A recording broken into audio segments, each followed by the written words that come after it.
make sure that we go out and express ourselves and play the game the way we want to play it. A lot of people talk about keeping the ball in hand. Is that something that you'll be looking forward as runners growing up, the amount of times being holding the ball? Just explain. Just, yeah, sorry. Geordie talked about how the last game is a pretty simple minutes of running time with the ball. Is that something that you're looking to keep higher? Look, we'd love to, but I think I think round one was dominated by the conditions, by the heat, by humidity, and it wasn't the easiest thing to do. So there was a lot more kicking. I mean, I think in our game there's a massive amount of kicking. I'm not sure I've seen a test match like that. So, I think the weather's it looks like it's going to cool down a little bit. We still want to play our game. It's a combination of ball in hand and kicking, and we've got to be cognizant of the fact that defences want to come up quite quick and shut you down. So you've still got to play a kicking game, but certainly we'll be looking to to try to execute what we want to do really, really well. What do you want to see from your team in this game? Yeah, obviously we got a game plan that we want to attack and do this week, and just want the guys to go out there and do their job and express themselves and enjoy it, but also in the right. Like Foz said, it's a good opportunity for us to really bounce back, and this weekend's another opportunity for us to do that. So it's going to be good. Ian, could you just speak to Sam Whitelock's special milestone he achieved during Richie McCaw on 148? Yeah, look, it's a massive occasion for Sam and for us as a team. I think he's been a sort of a warrior for this team for obviously a long time, and to equal someone like Richie test matches for the All Blacks is a massive achievement. So I know how much we all know how much it means for him to put on a black jersey, and to do it for the 148th time is a very special occasion. So one that we just want to make sure we put a performance on that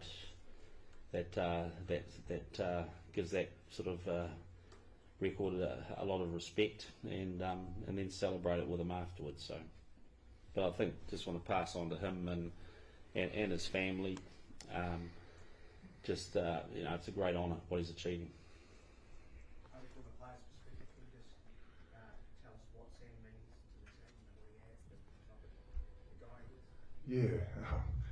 with? He's been around for a long time, with Sammy, but something that I really admire and obviously look up to is the way he's goes about his mahi. Obviously everyone knows he's a hard worker and he works hard, but for me I think just seeing him being able to grow and adapt to, obviously he's been here since the likes of Richie and Rito and that in this team, and then you've got the younger generation coming through, and something that I've observed of Sammy is the way he's able to relate to everyone and try and understand other people and other cultures and whatnot, and that's something that kind of for me is I look at that and I'm like, yo, I got your back. So that's something that I really admire about Sammy, and for him to be able to do this milestone, I know for him he will reflect on it after the game, but yeah, it's a huge honour for him and his family. Ian, how far away was Sam Kane from being available? Probably not that close.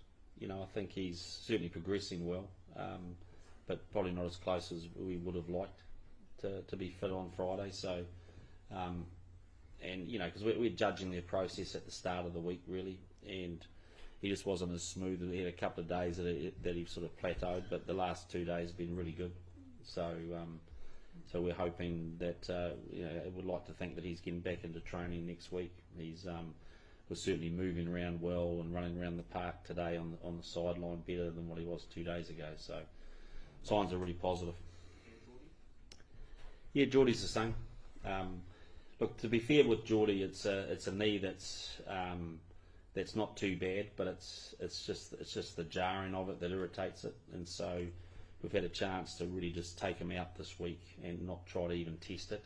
So we'll be doing that next week in Bordeaux when we're there. But but he's actually behaving himself really well. I thought he'd get very impatient, being Geordie Barrett, but he's actually doing pretty good. And Morgan, first success start, what was your message to him this week? Look, just carry on the progress of what he's doing. It's an exciting time for him. You know, I think the times that he's come off the bench, he's done a really good job for us and learning all the time. He's gaining in composure, and it's a very real opportunity for him. You know, I know he'll be very proud to start, and to start at a World Cup is pretty special. So can't wait to see him go out there, and I'm sure there'll be a few nerves early on, but you know, he's a quality player. He's doing a lot of work behind the scenes and has impressed us in that regard. So love to see him transfer that onto the park. How open is the backup halfback spot to Aaron? You've tended to go with Finlay in most of your big tests, but how open is it? Is that backup 9 spot? Yeah, I think there's good competition there. Artie, can you give us an insight to Cam Morgan? You obviously know him pretty well from the Hurricanes. What's he like? Yeah, he's a quiet assassin. They got him, Cam. He's good. He's one of those guys that's really quiet, but deep down he's a competitor and he doesn't like losing. So, you know, like for example, like Nug was in the gym this week and he was pumping some good bench press weights, and I see Cam in the corner of my eye just watching him. Hey, go do your weights. But no, it's like I said it before, I think in another interview, like it's awesome to see Cam where he is, and I guess, and to see where he's come from and the journey he's kind of taken, and it's awesome that he gets the opportunity today. But yeah, he's a quiet man, but hopefully he's not quiet this week, but he really speaks through his actions. What do you think, Gerald, mate? Have any useful advice for you this week while he was here? Yep. Those who know Steve, he's got plenty of advice. So no, we had a great time. It was great seeing him in, and you know, we just let him sort of mix and mingle and watch, and but it was good to have him. And yeah, he just cast an eye over what we're doing, and you know, more about the mood of the camp and just where things are at, and it was a good thing for us. Ian, some of the numbers that emerged this week about teams and how they like to play and not keeping the ball for longer than 20 seconds or 3 phases. Is there anything new to you, and how do you combat that? Teams that don't want to play, that want to keep the ball moving, basically. Yeah, look, it's the thing is we don't coach by stats, but we use stats, and so stats give you an idea of how other teams are going, how you're going, and you know, we've got a clear idea. If you look at, you know, the way we play, we've always been a team we've looked to strike early in phases. If you look at the 2 tries we got against France, very much about that. And I think the conditions meant it became harder and harder to play a multi-phase game, and those when it was hard to actually control the ball, you saw the ball sort of pop out in contact, not only in our game but just about in every game in that first round. So you had to be really careful that when you did want to play a retention game, that you were doing it in the right ends of the park, and you were doing it in a situation that you still, I think, had momentum. So I think you've got teams that if they're not going forward, they're going to probably kick a lot more than perhaps what they usually would, and maybe there's a good lesson for us there. Do you see common themes in the way teams want to play you? Yep, but they've been around for a while. But every team's got a different strategy. You know, and I think France's strategy against us was pretty consistent with how they've played regularly for the last 2 years. So I'm not sure it was particular to us. And like I said at the time, I think largely I thought there was, for a significant part of that game, I thought we were dealing with that really, really well. And so whilst the result, you know, victors are always grinners, and their strategy is always right, we've taken some painful lessons, but we're still strong believers in what we do, and we've just got to make sure that shows up this week. Jan, I guess you have reviewed many times the game. If you remember, action 24th minute, 40 seconds. You have four forwards. The French defense is open. They have Jalibert, the weakest defender, and they choose to go to the hooker. How can you explain that? And what do you tell to the boys when they make such kind of decision? Sounds like you need some sleep, correct? 24 minutes and 36 seconds. I know what you're talking about. Seconds. Yeah, look, the game's about decision making, and the game is about sort of getting your structures in place, and then you make decisions within that. I mean, and I back our players' decisions all the time. You know, do we get them all right? No, we don't. And sometimes our communication is in rugby is not quite the same. Is not quite where it should be, and I get all that. But you know, if you looked at every missed opportunity you had, and that's what coaches do, and that's what teams do. But every team misses opportunities. The good thing in that game is the amount of opportunities that we created for us, and we looked at it and think, well, we didn't execute as well as what we can, so let's just go away and learn and take that on. But you know, generally I think we're pretty good at choosing where the space is. And do we get it right all the time? No, we don't. Is that pressure? It's always related to pressure, and that's what World Cups do. So some nice lessons for us about how to be calmer and maybe execute a little bit more under pressure. But you know, we've got another opportunity on Friday to do that, and that's our goal. As skipper again, how closely do you work with Sam Kane? Even though he's obviously not playing, do you guys still work quite closely together during the week? Yep, 100%, and with the rest of the senior leaders around the team. And do you look at this next game at all as a chance to perhaps experiment with anything? Or is it just something's away? I wouldn't use the word experiment. We've got a couple of areas we want to really focus on, and probably not gonna share what they are just yet. But I mean, there's facets of our game. I think in pool play, you've got to make sure you grow your game. You've got to get, and at the same time, you've got to get your performance right, grow your game, and be forward looking. And so there's things we've taken out of, you know, part of our plan is the last 2 or 3 games. There's some areas that we actually feel we need to get a bit more of an edge in. So this is a chance for us to do that. So. And so, yes, you overemphasise a couple of areas when you go into we will be this game, but it's important that we get those focuses right, but at the same time get the balance of winning a game of rugby that we really want to go out and perform well and do. And should we be expecting more attacking kicks from the captain? Well, I said at the time, it's a pretty special try that. Because he doubted me all week. I doubted him all week, to be fair. Well, you would have doubted him too if you saw his first left foot chip kick that he did at training. But it's to be fair to Artie, he came to me and said, "Foz, there's a lot of space, and I'm going to try it." And I said, "Okay, well, let's have a look." And the first one was probably like my normal one-wood drive on the first hole of a game of golf, and when I shank it. But the one he gave it under pressure was pretty special. You played against Namibia 4 years ago. What are your recollections of that game and how they sort of approached the match? Yeah, physical. They've got big men who don't step; they just run downhill. So, you know, that's something that we've identified as a team and in our defence. That it's one of their strengths. So, yeah, we're going to look forward to that on Friday.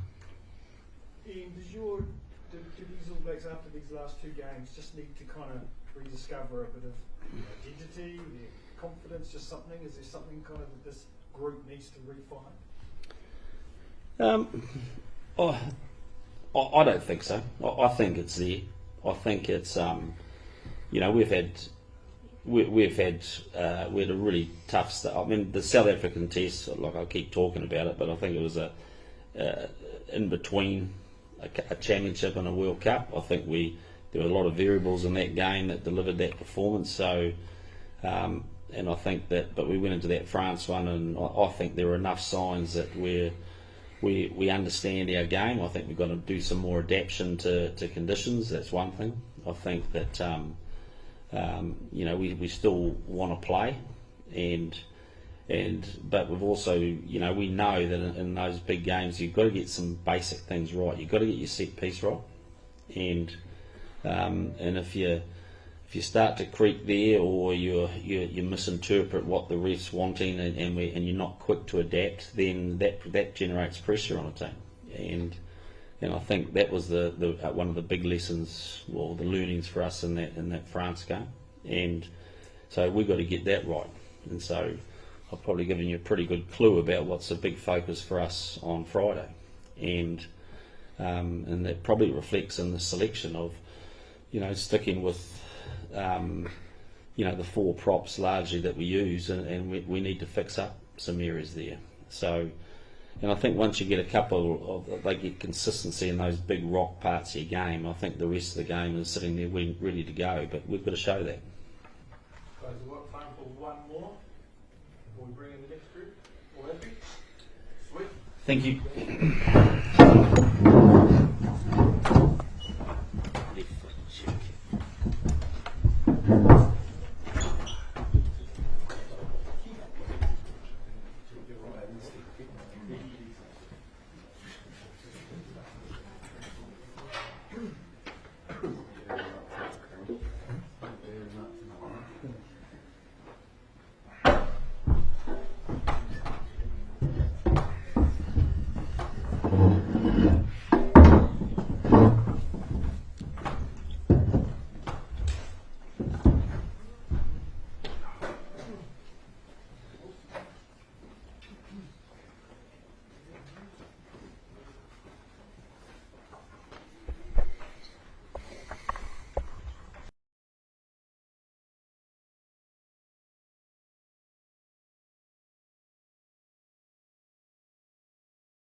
This one.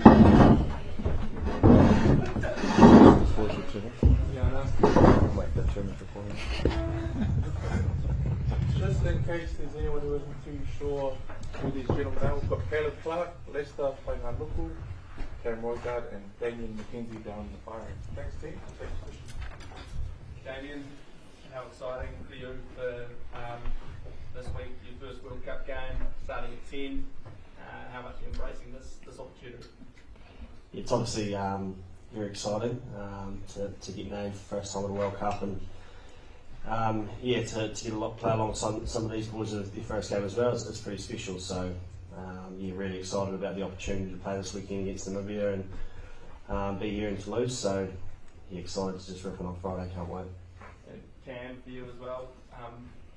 First start, World Cup. Just talk through your sort of excitement and your emotions ahead of Friday night. Yeah, I suppose it's been pretty surreal. I suppose since I did get named in the squad, hoping that this sort of moment would eventuate, and for it to be just around the corner is pretty exciting. D-Max sort of touched on it, but it's been it's been a good week so far, and along with D-Mac and Caleb here with our first potential game is pretty exciting. Blending quite well, that new 9-10 combination for you guys? Yeah, potentially. We actually played together at the ABS 15 against Ireland. I came on late back into the game when D-Mac was still on, so had a little bit of game time together, but yeah, looking forward to Friday. Yeah, how hard, Damien, is it to find a combination? You haven't spent a whole lot of time together. What do you look to do to foster that relationship? Yeah, I've watched a lot of Cam obviously throughout the year and know how good he is and how well he plays, and I guess it's really important throughout the week you just make sure you get across all your detail and knowing what Cam wants from me and what I want from Cam. So yeah, so far we've had a good week. Obviously still learning a few things, but this is a really exciting player, and to play outside him I just give him some early comms, let him do his thing, and I said to Cam throughout the week, just trust what he does and we'll get behind him. So you're looking forward to playing outside him. And Alisa is described as a quiet assassin. How do you feel about that, and how important it is to be loud, bullshit, the opposite in some way? Yeah, I suppose that's probably pretty accurate from Ards. He probably knows me quite well now for being in the Canes and that, but I suppose I'm always trying to develop my game, and we know how important communication is on the field as a game driver, so trying to, I suppose, be loud where I need to be loud, and using my voice is, I suppose, crucial in my positions, and then I suppose trying to be myself off the field, which probably is a little bit introverted, but and a little bit quiet, but yeah, it's I suppose, well, yeah, it's well, sort of flustered here, sorry. Yeah, like I agree with what Art said anyway, but yeah, move on. Cam, Arnie also said that you're very competitive by nature. It's only your third test and your first start. Do you think that's been a big assistance and driver to get to where you are so early on? Yeah, definitely. I think I've always been competitive and always trying to chase the people in my position, right from Super Rugby to where I am now in here. So I think that's a big part of my development, like you sort of touched on. And then I suppose what I've sort of mentioned before, the ability to actually be myself, which is, although it's a little bit introverted, being competitive and trying to push myself and others around me is definitely a big part of, I suppose, trying to grow and be a better player. Does playing on the right wing come easily or naturally to you? It's a bit different, but I think I started off my career playing a few games on the right wing for both Auckland and the Blues, so I'm just grateful to be out on the field and to run alongside these boys, especially having Lester on the other side, just makes it extra special. So it'll be different, but I'm looking forward to the challenge. Caleb, you noticed a lift in this group this week? Obviously not the start that you guys would have wanted to this tournament, but could you just talk to how the week's been? Has been a noticeable lift in the group at all? Or? Yeah, definitely, and I think reflecting on the weekend, a lot of us are real hurt, just because we put so much into the week, and it was actually a real good training week as well, and so to not get what we wanted dampened the spirits, but I've always been told, it's just something what my dad always says, but a hurt All Blacks team is a dangerous All Blacks team, and so this week everyone's been on edge, training's gone really well, and so yeah, I think everyone's just excited for the challenge ahead this week. Damien, have you got the green light to attack from wherever you want to, pretty much? I mean, do we, and with that, do we need to see the All Blacks kind of go back to your identity a bit and use the ball a bit more? Yeah, we're always given the green light to attack and play, and trust and back our skill set. So obviously, there might be opportunities this Friday to do that, and I guess for us, we just want to make sure we're clinical and disciplined around our game plan, and the opportunities on to run, we run.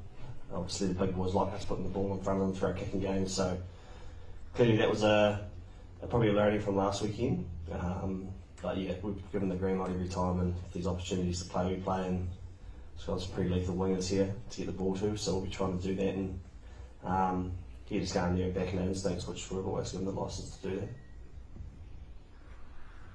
Lester, your Crusaders teammate, Sam Whitelock knocked us up a pretty special milestone, equaling Richie McCaw this week. Just what does he mean to this group, I suppose, and you know, as a younger player of this team and having been under Crusaders as well, was he, you know, been quite helpful for you coming into this environment and everything that comes with it? Yeah, he's obviously back in Crusaders, such a massive figure, both on and off the field, and also obviously in this All Black environment. I think to get to where he is with no caps is, I mean, no hidden talent. I think he's a man that prides himself off his work. I guess the love and care he has for a black jersey, and yeah, his leadership around guys like myself, Caleb, and the younger boys, and also leadership, you know, really pays its value. He's a knowledgeable man, and he's definitely one that leads with action. So yeah. And Lester, do you? I mean, you know, it's so competitive. It makes you wing it. You know, every game, do you go in with the attitude that, you know, it's a chance for you to stake your claim. It's a chance for you to, you know, kind of earn something down the line. And, you know, how's your motivation for a game like this? Yeah, I think in this environment it doesn't really matter who you put out in 23. I think for us, you know, there's not many things that motivate you. I think, you know, the black jersey, you know, we're blessed to wear, demands everything, and it's something we pride ourselves on. And you know, at the end of the day, you know, we want to win the games to get ourselves, you know, a playoff spot there and give us the best shot at winning this World Cup. So I think the competition, you know, it's awesome to be able to train week in, week out for some of the best talent we have in New Zealand.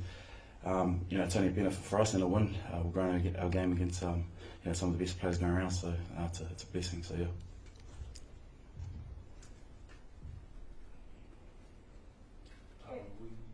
Cam, did you catch a result back home the other day or last night? Yeah, I did actually. Wasn't able to watch it, unfortunately, because we were training this morning. But yeah, pretty stoked. It's yeah. Last time I didn't watch them because I was training as well. They won. That was on the weekend as well, so might need to stay away from the TV. Yeah. Are we done? All good? Thanks, Tim.